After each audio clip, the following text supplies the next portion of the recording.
दोस्तों, आज से करीब 10 साल पहले याद करके देखो आपको कितने फ़ोन नंबर्स याद थे। 7-8 फ़ोन नंबर्स, 4-5 फ़ोन नंबर्स या कम से कम 2-3 फ़ोन नंबर्स तो आपको याद ही होंगे। लेकिन आज 2025 में सोचो आपको कितने फ़ोन नंबर्स याद हैं।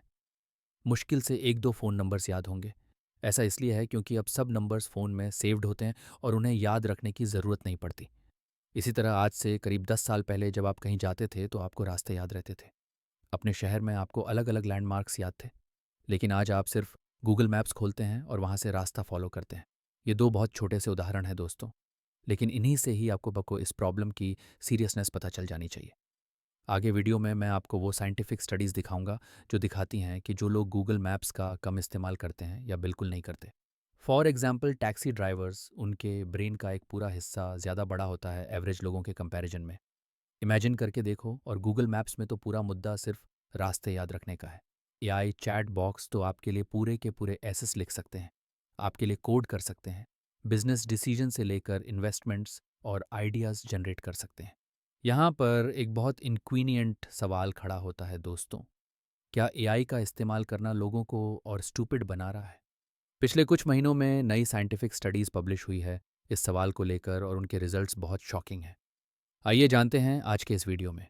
इस पूरे मुद्दे से रिलेटेड 3 मेजर रिसर्च पेपर्स पिछले 1 साल में सामने आए हैं।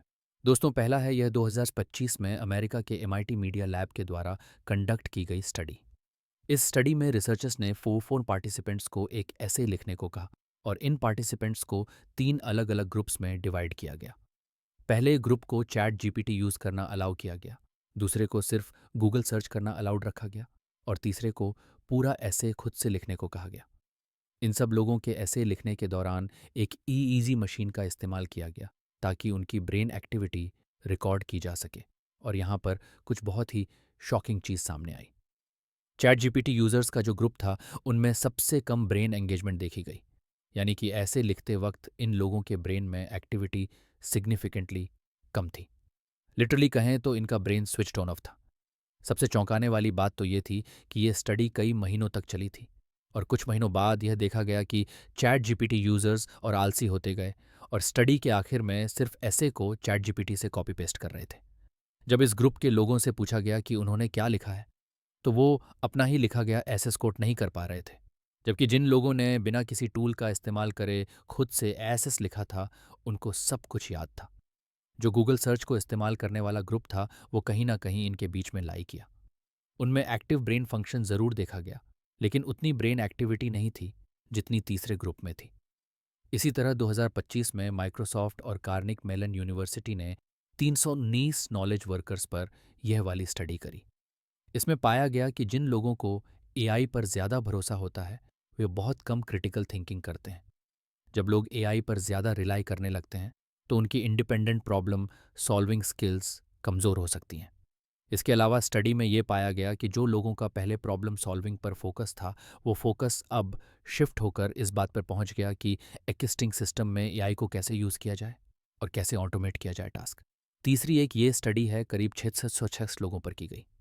इसमें पाया गया कि फ्रीक्वेंट एआई यूज़ और क्रिटिकल थिंकिंग स्कोर्स में एक बहुत सिग्निफिकेंट नेगेटिव कोरिलेशन है।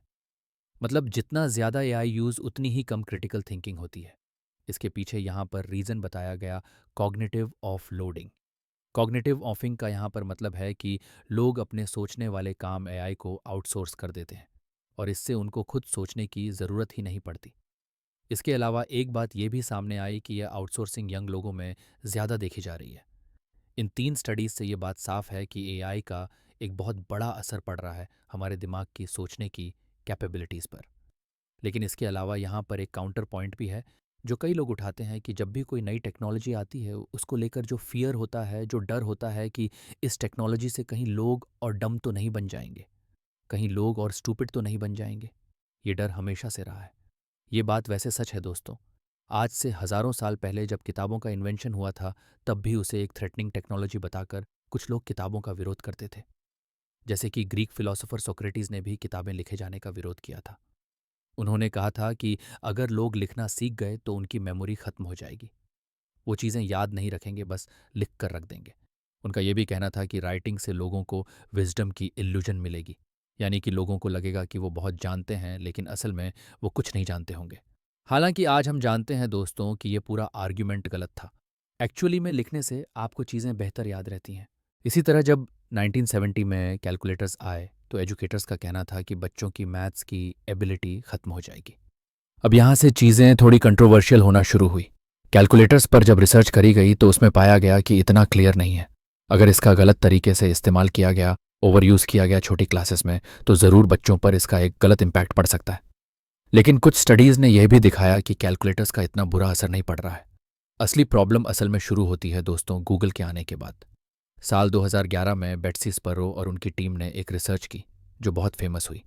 उन्होंने पाया कि जब लोगों को पता होता है कि कोई इन्फॉर्मेशन कहीं पर अवेलेबल है, जैसे कि इंटरनेट पर, तो वो उसे याद रखने की कोशिश कम करते हैं। इसे गूगल इफेक्ट या डिजिटल एमनीजिया का नाम दिया गया। अगर हमारे दिमाग को पता है कि कोई चीज़ गूगल पर सर्च करने पर मिल ही जाएगी, तो उसे स्टोर करने में हमारा दिमाग एनर्जी वेस्ट नहीं करता। जैसे कि आपने कोई किताब पढ़ते वक्त कोई नया इंग्लिश का वर्ड देखा और फिर आप उसे गूगल करने निकलते हो उसका मीनिंग पता करने के लिए। उस समय ज़रूर आपको उस वर्ड का मीनिंग पता लग जाएगा। लेकिन फिर कुछ दिन बाद अगर वो वर्ड दोबारा आपके सामने दिखा तो मुश्किल है कि आपको याद रहेगा कि उसका मतलब क्या था। इस गूगल इफेक्ट की वजह से दिमाग में इन्फॉर्मेशन नहीं बल्कि वो इन्फॉर्मेशन कहाँ मिलेगी ये चीज़ स्टोर होती है। जैसे कि उन वेबसाइट्स का नाम क्या है जहाँ पर वो इन्फॉर्मेशन आपको मिले। ये चीज़ फिर भी रिलेटिवली इतनी खतरनाक नहीं लगती सुनने में। लेकिन असली खतरा रिसर्चर्स ने नोटिस किया गूगल मैप्स जैसी नेविगेशन ऐप्स में। नेविगेशन दोस्तों यानी कि किसी भी गिवन एरिया में रास्ता ढूंढ पाना, ये हमारे ब्रेन के लिए सबसे डिमांडिंग टास्क में से एक होता है। इसके लिए हमारा ब्रेन हिपोकैम्पस वाले हिस्से का इस्तेमाल करता है जो कि एग्जैक्टली यहाँ पर लाई करता है ब्रेन में। ये हिपोकैम्पस हमारी मेमोरी और लर्निंग के लिए बहुत ज़रूरी होता है। कुछ एंथ्रोपोलॉजिस्ट का यहाँ तक मानना है कि नेविगेशन की वजह से ही इंसानों को याददाश्त की ज़रूरत पड़ी। शायद इंसानों का जो एवोल्यूशन देखा गया उसके पीछे एक बड़ा कारण था नेविगेशन की ज़रूरत। नेविगेशन स्किल्स का इतना गहरा असर पड़ता है हमारे दिमाग पर कि ब्रेन का स्ट्रक्चर तक बदल जाता है। साल 2000 में पब्लिश की गई ये वाली स्टडी देखिए। लंदन में टैक्सी ड्राइवर्स के ब्रेन को एनालाइज किया गया और एक नॉर्मल इंसान के ब्रेन से कंपेयर किया गया। उस ज़माने में नेविगेशन इतनी अच्छी नहीं होती थी, तो लंदन में टैक्सी ड्राइवर्स को 25,000 स्ट्रीट्स तक याद रखनी पड़ती थी। और उनके ब्रेन को जब एनालाइज किया गया तो पता चला कि उनके ब्रेन में जो हिपोक कैंपस वाला हिस्सा है वो कहीं ज़्यादा बड़ा है एक आम इंसान के कंपैरिजन में। और आज के दिन जो लोग गूगल मैप्स और जीपीएस पर बहुत ज़्यादा रिलाई करते हैं उनमें उल्टा ही देखने को मिलता है। उनकी नेविगेशन स्किल्स कमज़ोर हो जाती हैं और बाद में वो रास्ते याद नहीं रख पाते क्योंकि उनका हिपोक कैंपस ट्रेन नहीं होता। अब दिक्कत यहाँ पर यह है कि हिपोक कैंपस सिर्फ नेविगेशन के लिए ज़रूरी नहीं है। ये एपिसोडिक मेमोरी, फ्यूचर इमेजिनेशन और कॉन्सेप्ट्स कनेक्ट करने के लिए भी बहुत ज़रूरी है। जब आप अपनी नेविगेशन स्किल्स इस्तेमाल नहीं करते तो आपकी ये सारी बाकी एबिलिटीज़ भी कमज़ोर होने लगती है। और अब आप इमेजिन कर सकते हो दोस्तों कि एआई का किस लेवल का खतरनाक इम्पैक्ट पड़ेगा लोगों के दिमाग पर। एआई की वजह से हम सोचना ही कम कर रहे हैं और इससे दिमाग के कौन कौन से हिस्सों पर इम्पैक्ट पड़ेगा ये असर जानने में कुछ सालों का समय लग सकता है, क्योंकि रिसर्च करने में टाइम लगता है और लॉन्ग टर्म इम्पैक्ट पता करने में कई साल लग सकते हैं। लेकिन अभी तक बताई गई इन्फॉर्मेशन से आप अंदाज़ा ज़रूर लगा सकते हैं कि चीज़ें किस दिशा में आगे बढ़ रही हैं। एक ह्यूमन ब्रेन बॉडी का सिर्फ 2% हिस्सा है, लेकिन 20% एनर्जी कंज्यूम करता है। इसलिए एवोल्यूशन ने हमें कॉग्निटिव माइजर यानी दिमागी रूप से कंजूस बनाया है। सभी इंसानों की टेंडेंसी होती है कि हम किसी भी काम में कम से कम मेंटल एफर्ट करना चाहते हैं और जहाँ भी कम दिमाग लगाने का मौका मिले वहाँ हम कम से कम दिमाग लगाते हैं। जब हमारे ब्रेन को पता चलता है कि कोई रिलायबल एजेंट उसका काम हैंडल कर रहा है तो वह एनर्जी बचाने के लिए खुद को स्विच ऑफ कर देता है। लेकिन इसमें प्रॉब्लम यह है कि हमारे ब्रेन को सीखने के लिए, लर्न करने के लिए फ्रिक्शन चाहिए। अगर कोई चैलेंज नहीं होगा तो वो कुछ भी नहीं सीखेगा। और जब तक आप खुद से स्ट्रगल नहीं करेंगे, खुद से सोचेंगे नहीं, खुद से गलती नहीं करेंगे, फिर से ट्राई नहीं करेंगे, तब तक आपके ब्रेन के नेटवर्क स्ट्रांग नहीं होंगे। और दूसरी तरफ बात यह है कि एवोल्यूशन ने हमें हर उस टेक्नोलॉजी को अपनाने के लिए तैयार किया है जो हमारा काम आसान करती है। और यहीं पर दोस्तों एक पैराडॉक्स पैदा होता है। हमें अपना काम आसान भी करना है, लेकिन अपने ब्रेन को चैलेंजेस और कॉम्प्लेक्स प्रॉब्लम सॉल्व करने के लिए तैयार भी करना है। एआई की वजह से सबसे ज़्यादा खतरा उन लोगों को है जो किसी काम को बहुत डीपली करना नहीं जानते हैं, क्योंकि अब एआई की वजह से उनके दिमाग में वो सारे प्रोसेसेस डेवलप ही नहीं होंगे जो ग्रंट वर्क से आते हैं। ग्रंट वर्क यानी वो काम जो बहुत रेपिटेटिव, बोरिंग और फिजिकली डिमांडिंग काम होते हैं।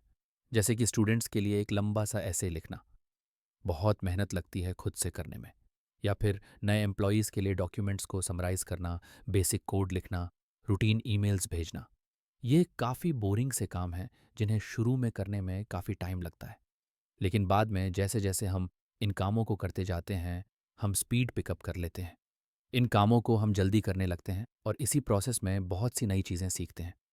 इसी सबसे नॉलेज और मेंटल मॉडल्स बनते हैं जो हमें ज़िंदगी में आगे जाकर बहुत मदद करते हैं। लेकिन अब एआई की वजह से ये ग्रांट वर्क ऑटोमेट किया जाने लग रहा है। स्टूडेंट्स और नए एम्प्लॉयज़ को इस वजह से अपना ट्रेनिंग ग्राउंड नहीं मिल पा रहा। इससे सबसे बड़ी दिक्कत ये आ रही है कि अगर आप किसी काम के फंडामेंटल्स को बहुत अच्छे तरीके से नहीं जानते, तो आप वेरीफाई कैसे करेंगे कि आपने वो काम ठीक से किया है या नहीं? भले ही आप अपना काम एआई से करवा लो, लेकिन एआई के काम को रिव्यू करना पड़ता है, उसमें गलतियां ढूंढने के लिए। लेकिन अगर आपको फर्स्ट प्रिंसिपल्स नॉलेज नहीं है उस काम के बारे में, आप फंडामेंटल्स ही नहीं जानते उस काम के, तो आप एआई के काम को कभी रिव्यू ही नहीं कर पाओगे और एआई की किसी भी गलती को पकड़ ही नहीं पाओगे। अब यहाँ पर सवाल उठता है दोस्तों कि एआई से हो रहे इस नुकसान को कैसे रोका जा सकता है। सबसे पहला सॉल्यूशन आपके दिमाग में आएगा कि बॉयकॉट कर दो एआई को, एआई का इस्तेमाल करना ही बंद कर दो। लेकिन मेरी राय में ये कोई रियलिस्टिक सॉल्यूशन नहीं है, क्योंकि ऐसा करने का मतलब है कि जो एआई का पॉजिटिव इम्पैक्ट रहा है, आप उसे भी इग्नोर कर रहे हो।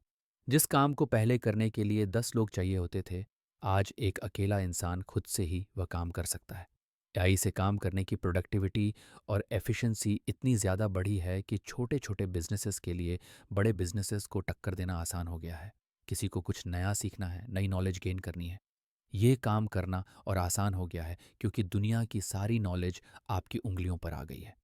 तो ऐसे में एआई को बॉयकॉट करने का मतलब होगा कि आप बाकी दुनिया के मुकाबले बहुत पीछे रह जाएंगे। ये वैसे ही बात हो जाएगी कि आप बिना कंप्यूटर सीखे आज के दिन कोई नई नौकरी ढूंढने की कोशिश करते हैं।